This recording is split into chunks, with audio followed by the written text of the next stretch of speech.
There he is. Can you hear me? Oh yeah. Dude, this is I've never seen this kind of app here. What's going on? It's supposed to record in high quality so I can give you those HD clips. Wow. Okay. Well, I'm excited about that. Yeah, I don't think I've Yeah, I ever know. I've been on a good number of podcasts now. I've never used this one, I don't think. Um I know it was this and there's one other I'm forgetting the name of right now, but they've been pushing it hard. I think it's because Descript is like a podcast editing software that just bought this company. huh. Yeah, I have been using Zoom, but this would now question. This is called Squadcast, right? Yeah. Um, is it the case that the Squadcast subscription also functions as a place where you can create an RSS to upload your podcasts, or no? Um, I haven't gotten to that stage yet. I No. I liked the my issue with Zoom before because I was doing some clipping for this other guy Carter. Mhm. He had a really hard time figuring out how to get the gallery view and the individual speaker views Mm, figured out, mm, and also was just recording in lower quality. mm. And since I didn't have a Zoom account at the moment, I was like, let me just test out this one specifically built for podcasting and YouTube recording. And the quality was pretty good. So I was like, All right. if yeah, I think it makes you it like record it uploads constantly Mm. so that if when the like interview's over, they only have to stay on for like 60 seconds to let the rest catch up. Oh, cool. But that's how it records in 1080. Damn. All right. All right. And maybe I'll look into So it.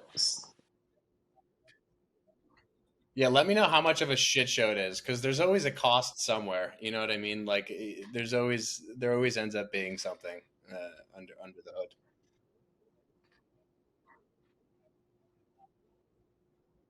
Yeah, yeah, yeah.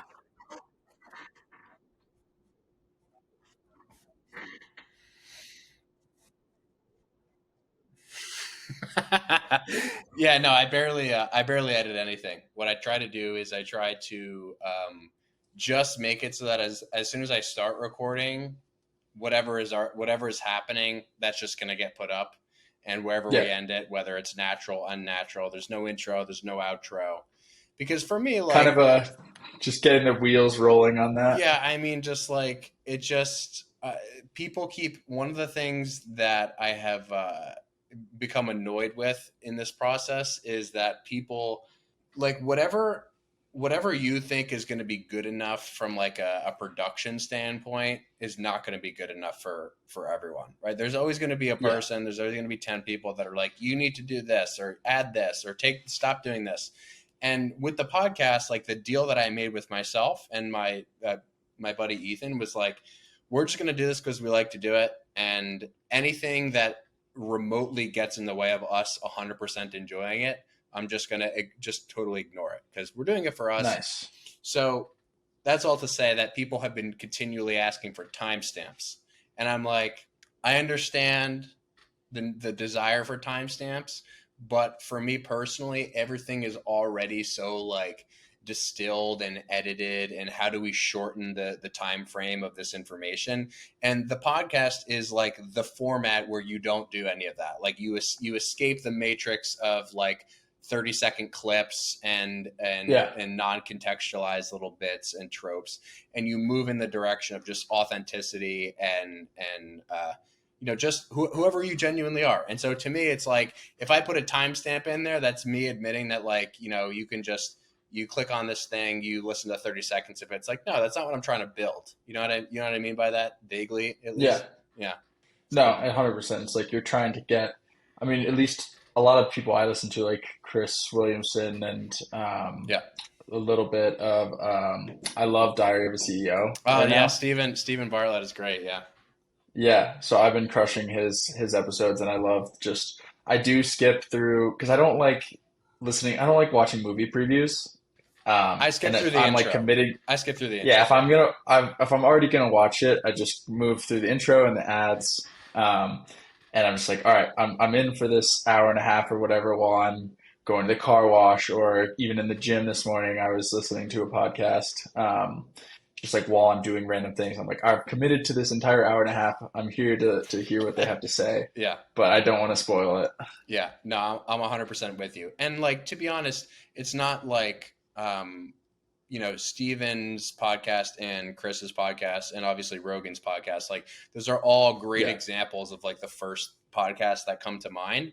And yet to some degree, like you see Chris, especially recently, like really focusing on production quality and all that stuff.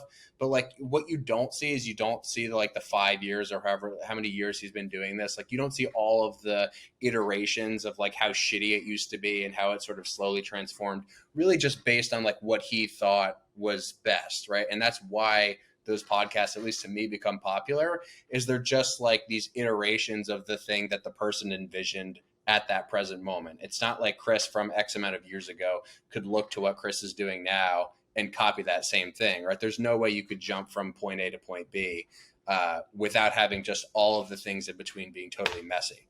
So for me, it's just like yeah, much in the same way that social media has been that like transitional, it's followed that same sort of timeline where it was never like an intentional thing. It was just like, what do I feel like I can do right now to do something for me and someone else, and like how can I just iterate that and make it slightly better every time that I do it. I think that's how all, like, at least for the most part, at least all those sorts of authentic styles of media end up like forming, if that makes sense. yeah.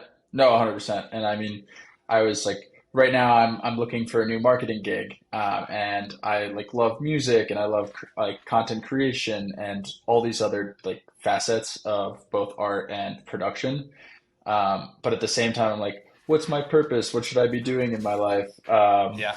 I see all like Chris and Steven and all these different, I guess, content creators posts about like Ikigai. I've been watching Matt Gray.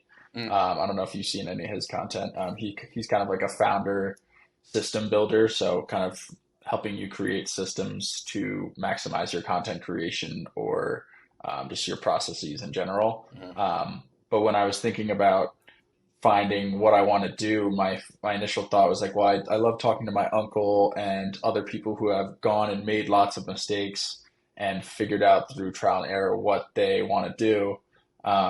And I was like, well, I want to have these conversations with people who are either A, like living their dream life day, doing what they love and kind of building their life around that, or B, just people who have through trial and error found a place where they like finding a lot of success and a lot of growth and are just really happy and trying to like I didn't necessarily when I set out to start this want to do a podcast originally, but I was like I want to have all these great conversations with people to help myself kind of figure out what I want to be when I grow up. Yeah. And at the same time, I love making content and kind of helping people solve their own problems. So it's like maybe indirectly, if I film these and clip these, one, I'll be building my own skills as a marketer and content creator, and two, maybe someone will see it and be like, "Oh, I've always loved fitness," and seeing this guy go from 120 followers to 122,000. Hmm.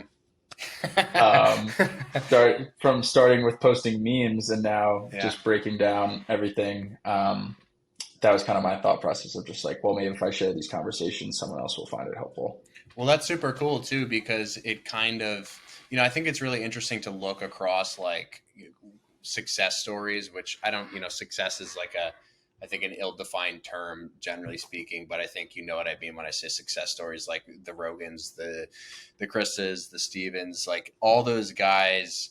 I think articulate why they started the podcast that they're doing a little bit differently than you just did. But I think thematically, it's almost identical. It's like you start from this place of just genuine curiosity about people's stories, right? And you just kind of see how their stories interact with your own, and then I think the reason that podcasting is getting so big is because people are just sick of like the sort of fakeness that has now become like social media in many ways. And of course, like, short form has its place. I think in many ways it's like a sort of entry point for people.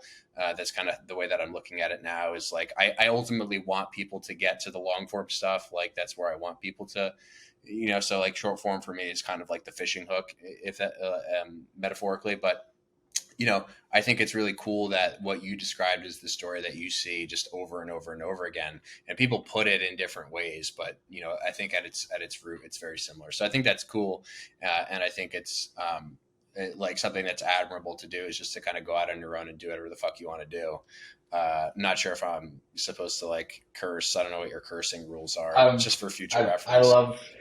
No, I appreciate it.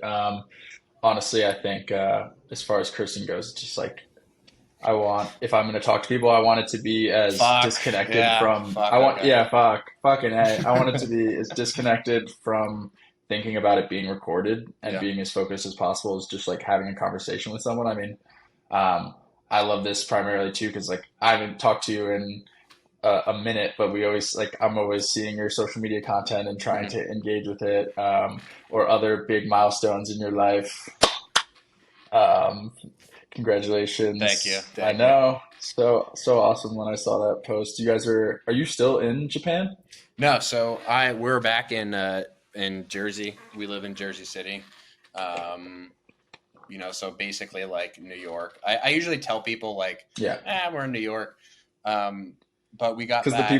people that care will ask where, and the people that don't will be like, oh, that's cool. Yeah, exactly, exactly. That's it. Yeah, I actually never have heard that like little rhyme before, but that was nice. I'm going to use that. No, we got back a week ago today. Yeah, a week ago today. I think the last 2 days are the first 2 days that I have felt back on track in terms of like my sleep and circadian bullshit, Yeah. which was quite fatiguing. But we were there for like 9 or 10 days. I did the proposal, I think, on the second or the third morning. It came up very naturally, which was ideal because I didn't have a plan Yeah. beyond just I want to do it on the trip. And so one morning we all sort of randomly woke up at like 4 or 5 a.m. just because of the jet lag, and we were Mm. like, hey, let's go on like a morning beach walk to see sunrise.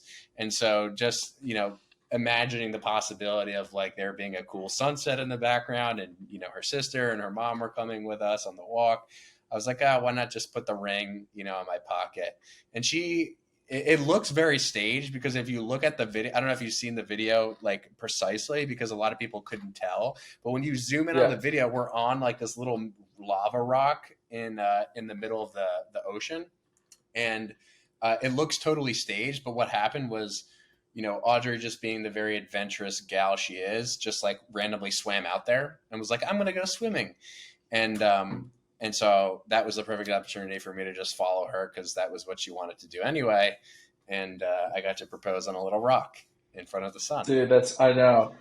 I imagined it was like knowing you and knowing her a little bit, just it was like spur of the moment, like, oh, let's go like swimming out to this rock. Yeah, And yeah. then I was looking at the camera angle and I was like, somebody had a feeling or knew to be taking the video. And I mean, great photo, just like on the rock and out in the water. And Yeah. that's so nice. Jack just got engaged like 2 weeks ago and they had a very similar, like, Oh yeah. I think he had a little bit more stressful of a process just because he had a plan Mm, and a lot of people coordinated to be at it was in New Hampshire at her grandparents have a house there near a lake, yeah. like her favorite place growing up, and he just had all these people to coordinate to be at the house when they got back from the dock. And when he got to the dock, there was like a boat just trolling next to it. So it was them two, and then this old man with his dog just fishing. So he's like, "Oh my God, what Oh am I my gonna god. do?" Yeah, yeah, yeah, yeah. But it turned out okay. Yeah, exactly. The guy got the hint eventually and kind of ducked away, and then they Okay. had a nice moment and then a fun celebration. Yeah, that is interesting, that distinction between like planned versus unplanned. Because in some ways, the unplanned is like it's stressful in a different kind of a way where, there's a little bit of unpredictability in there. But as long as you're not really thinking about it, it's not really coming up. But yeah, it's Yeah, just like when you put so much time into something and you expect it to go a certain way, it's just like, I don't know, man. Like, especially, I feel like I can relate a lot of things to just the topics that I care about. And, yeah, just like learning anything is really messy and planning for anything is really messy. And just the expectation that like things are going to go smoothly is, I think, a fool's errand in many cases, but it's very, I understand the pressure of something like an engagement now. And to me, I think that I related very well to the spur of the moment thing.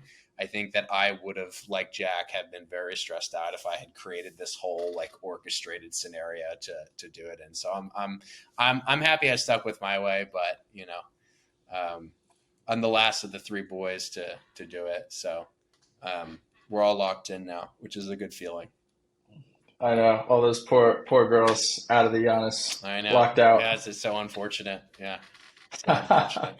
um, and I immediately started thinking of the kind of chipping away at things and having expectations. I did a lot of thinking and preparation for chatting just because um, kind of in my mind, I don't know where you're at in your process, but it seems like you're kind of living your dream life. You've always been into athletics and fitness, and from my perspective, it seems like you get to wake up and work out and either A, help coach people or B, create content that is helping to coach people. Um, so one of my first questions was kind of like, what drove you into this field, and was there kind of a point where you jumped in and decided that like Ben Giannis Fitness was going to be a thing? Yeah, it's funny because I think that for the most part it was unplanned. Kind of speaking of like planned versus unplanned, in the sense that it kind of just felt like it was one small random choice slash decision after another.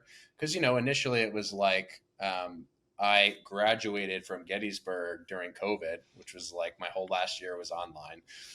And so I was actually able Brutal. yeah, but I was able to like start to make content. Like that was my COVID story, was like starting to make fitness content. And the reason I did that was because of Dan, actually. And like for people listening, Dan is my brother. And Dan said something like, why don't you make, fitness content? And I was like, well, it's because it's kind of embarrassing. It's a little bit, feels a little silly to me, which it does, I think, to everyone. It's being on a camera is kind of weird, at Yeah. first, at least. And so that's what I told him. And he was like, well, isn't it a big part of your life? And I was like, yeah. And I kind of recognized that what he was pointing at was like that. It's a big part of me.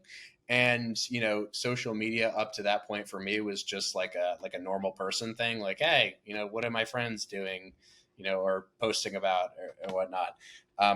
But for me, it was like it's a big part of me, and it makes sense that I would just start to talk to other people about it, like on a bigger scale. Because I was doing that already just in my daily life, like as like through, um, you know, even back to middle school lifting and high school and through college, like just helping people out who were playing sports, who weren't playing sports. You were definitely the most Um, popular guy in the Gettysburg gym. Everyone had questions about their form, or I remember even when I came out to Utah in 2020, you sent me an Excel sheet. I was one of your first unpaid clients yes, yes, who yes. got the Excel sheet. Damn, things go way back here, man. Yeah, yeah. I had totally forgot about that. That is how it started. Um, but that was like the impetus was Dan being like, "Hey, there's a thing you should do," and for the next like 2 or 3 years, it was just like, what am I thinking about today? Um, and how can I frame it in a question or as a problem? And how can I present it to other people that maybe have this problem?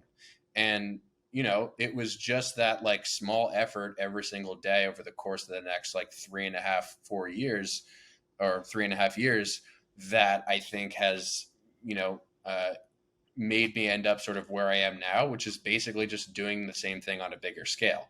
And there's like a lot of other little pieces to that in terms of just sort of what happened in the meantime, right? Because it's not like I was making income by posting free content on Instagram for a vast majority of that time. This is one of my cats, by the way. Oh, Yeah, this is Cheerio. hello. This is Cheerio. Cheerio, you gotta chill.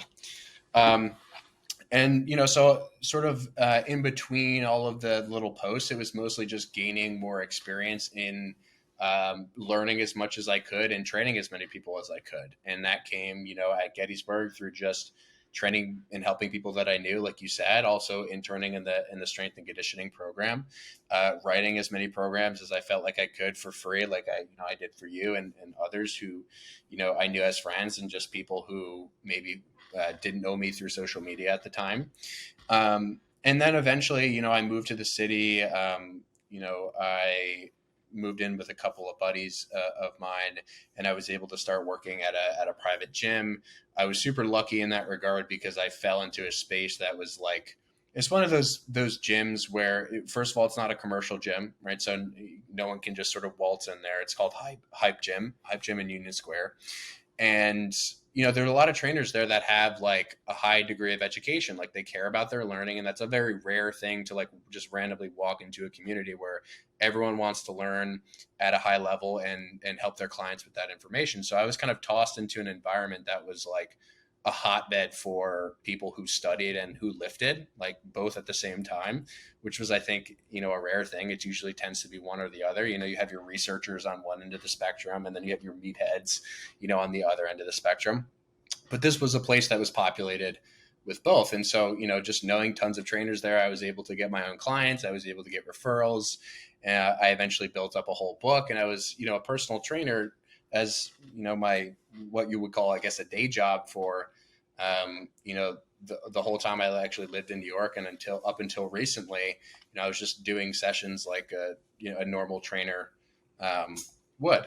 And it wasn't until I think, 2 years into that I started to imagine the possibility of helping other trainers, kind of like I used to help just my buddies and my friends, and to find a way to, more, I guess, formally advertise that and monetize that, because the whole social media thing started to pick up, and I was able to, make the occasional buck through selling a program or, selling, an ebook or something similar. But I think it wasn't really up until the last 6 months that I have really dove more deeply into just getting rid of the one-on-one training stuff and moving more into what I'm doing now, which is basically exclusively working with, trainers and coaches, basically to help them become better trainers and coaches. So like I said, to begin with, it was kind of just, for the most part, it was just me every single day doing something that I wanted to do. And it's kind of just feels like I have stumbled into what I stumbled into now. And I have had the temptation at many points to think about like, oh, why did this, transpire the way that it did? And Mm-hmm. why did it transpire differently for me than it does for other people?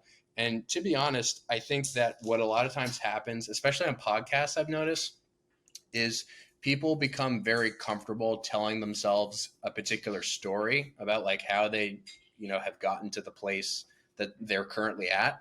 You see this on like bigger podcasts with, especially, you mentioned Modern Wisdom. Modern Wisdom's a great podcast, but one of the issues that I have with it in general, and just I think people telling their stories in general, is I think we're all a little bit too confident about articulating why we are exactly where we are. And I think I've gotten very comfortable with just saying like, every single day I just kind of did something that I liked and that pointed me in a particular direction. And, you stack enough of those days and those hours together over 3 or 4 years, and, you just end up somewhere completely different. So that's kind of the way that I would describe what you would call the journey so far. And I don't really Mm-hmm. know where it's headed. I have some vague idea, but I think I'm kind of just enjoying, my life as it is. And I really enjoy what I'm doing, which is, something that you mentioned earlier, which I would confirm is true. And so that's where we're currently at with things. Dude, I'm so happy for you. You're also like kind of flying through my little my note cards with questions on them. I've got them all stacked up here. One of them was pretty much asking you the same thing of you got you got X far in the past 3 years, and where do you see yourself in 3 years? Yeah. Which I guess could still have an answer even if you don't know.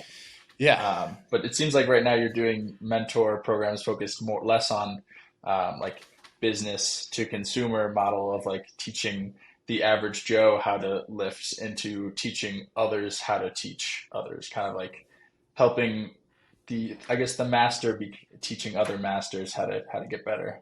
Yeah, and that's I think what my you asked about the 3 year thing. I think that it would be really cool. Number one, just speaking in concrete terms, to eventually have my own facility to host live events. I think Mhm. my plan sort of, so that's like, we'll say longest term right now. It's like that's the farthest out I can sort of imagine. Just to have a physical space and to be able to call it, my own facility. Me and my training partner Ethan, who is also, he's a pro bodybuilder, so he's got a lot of cool stuff going for him, and he's also really smart. He's one of my closest friends, but he's also my business partner, quote unquote. And so he and I want to do that sort of thing together because he, I think, reaches a certain audience that I don't reach, and I reach an audience that he doesn't, in many ways. And maybe that's something we can get into later. But we want to kind of do that together, the in-person facility to host live events. But I think the short to medium term of it would be to continue doing what I'm doing now, which is currently in October, I'm launching the first cohort of a mentorship program, which is basically like a 6 week intensive online course, basically that's live Mm. for trainers. So we have a bunch of people signed up so far, and I'm really excited about that, and just to kind of see how that changes and iterates through time. It's kind of always this process of like testing and retesting what things, stick with people, what things don't, what went well, what didn't, and just kind of, refining that over time. I'm really excited to do that because that's something that I've wanted to do for a long time, but just haven't really had the time or the confidence to do. And so that's a something that's near future. And I would like to essentially combine those two things, right? So the online kind of mentorship and the in-person seminar style thing.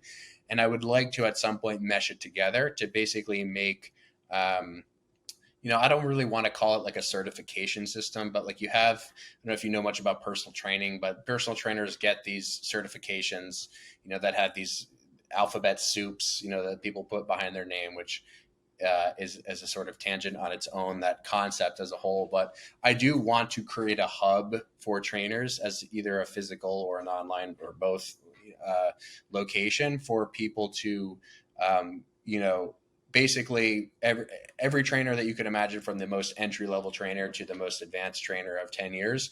I want there to be a sort of central education hub for trainers to look to. And I think that would be really cool over time. It's just to work on scaling what I'm doing now to where eventually I am coaching other people who are also going to be part of the Modern Meathead community, the Modern Meathead brand, and then to have those trainers teaching other trainers, and to have those trainers teaching other trainers, right? And so I could kind of just envision it going that direction. And I think I don't think I mentioned this. What I would imagine sort of before the physical location is just doing in-person seminars around the country and around potentially the world.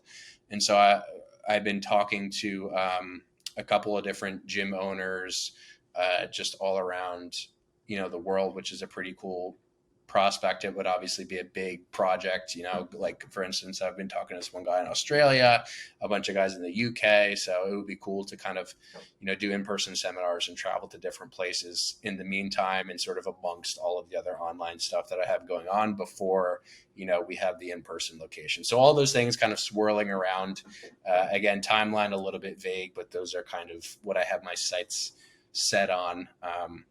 And for me personally, I don't feel like I'm in a rush. I think sometimes I tend to want to set arbitrary deadlines for myself, and it just ends up working against me. So yeah, just day to day, kind of moving toward all those things in a sort of haphazard manner. Sounds like you're really enjoying the journey and chasing after this big. I mean, it's from what you're talking about, it sounds like the creation of a monster brand, which for you, I totally see that as a possibility and something that, based on where your sights are set and how your work ethic and kind of your patience, I totally see that happening for you in the next 5 to 10 years.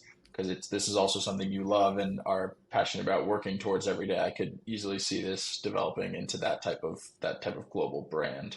Yeah, Um, and you know, as- like I think that it's important also that I could if that happened, that would be kind of cool, you know, it'd be kind of cool.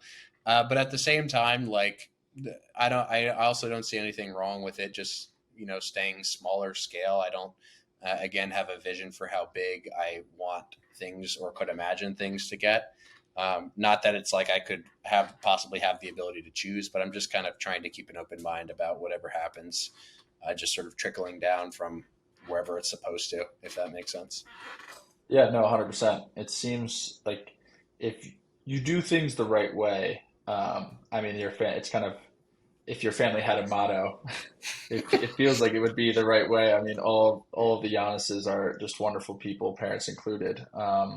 And the way you do things, especially like, I mean, from the way you're talking about both like your goals and your process, I have to imagine you consume some of Hermosi's content, and just like kind of the patience and the long-term thinking that you're having, but also kind of delivering short-term results as I would describe like you're never you like I think Rob and I were talking at the airport today because I was telling him that we were going to talk.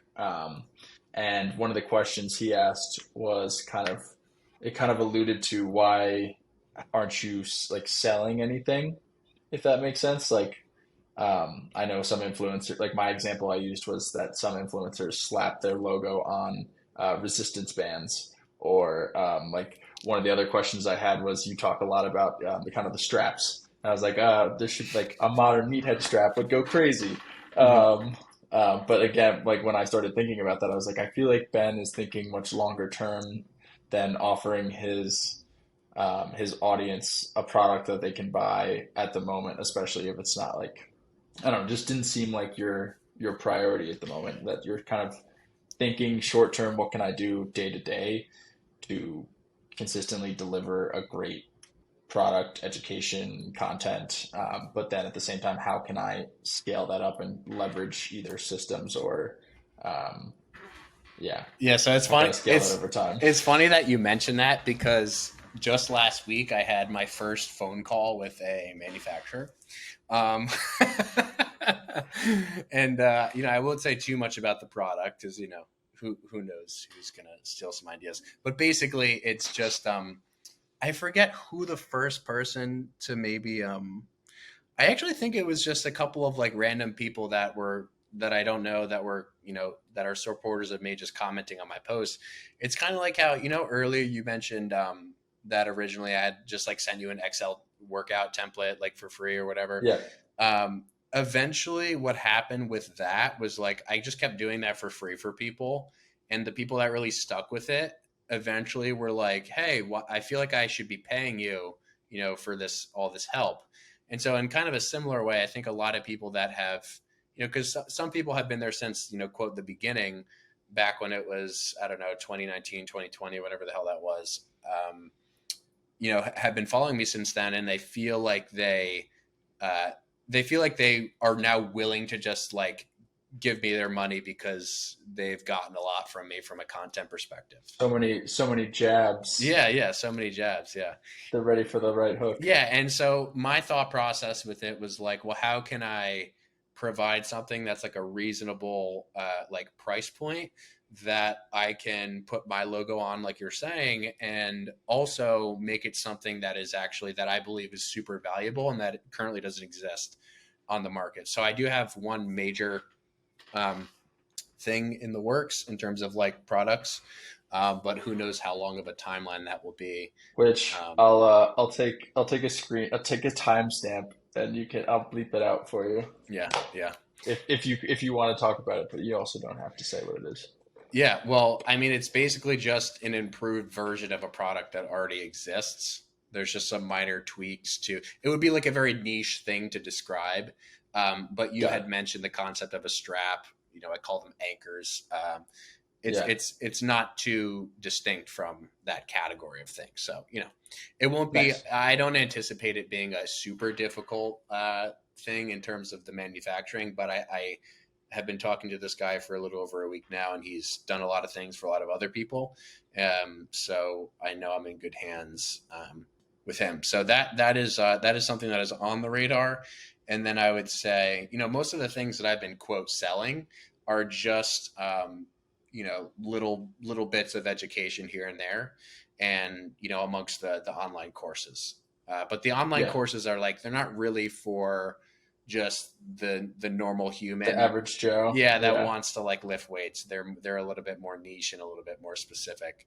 Especially like when you're taking ex athletes, like a lot of times ex athletes, they're like good with like 90% of what they're doing, and the reason that they're interested in me is not for the courses or the mentorship. It's just for like the little tips here and there that maybe they haven't seen or heard before, just sort of little ways to improve the training. So yeah, but I'm excited about that prospect. I think it'll be cool, and I think it'll be a cool way to sort of disseminate more of the branding type of thing.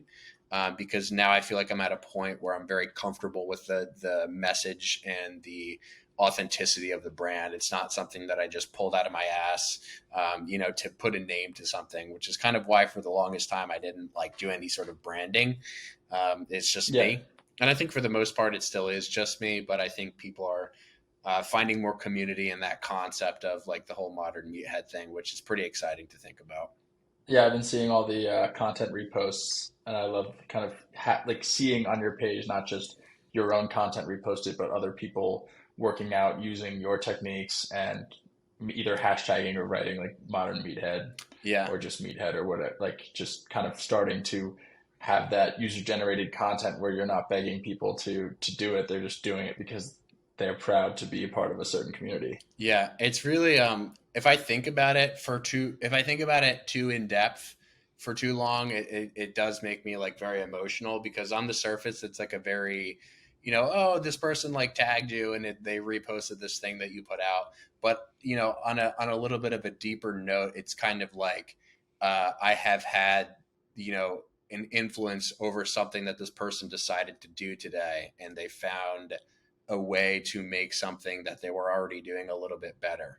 And for some people, it's like, I sometimes get these messages that are like long confessions about how like I could never lift. I was always in pain. I always thought I had to use a barbell. I always thought I had to do this.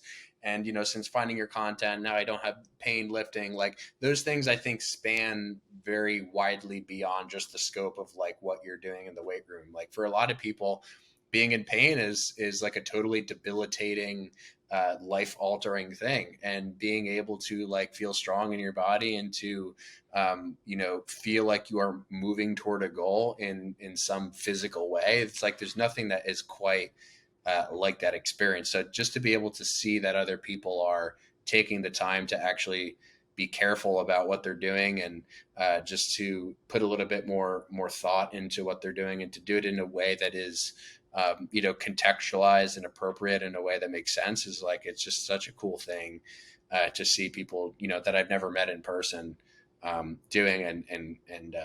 I really appreciate when people do that. So I try to make a point of making it, seen, and making it acknowledged.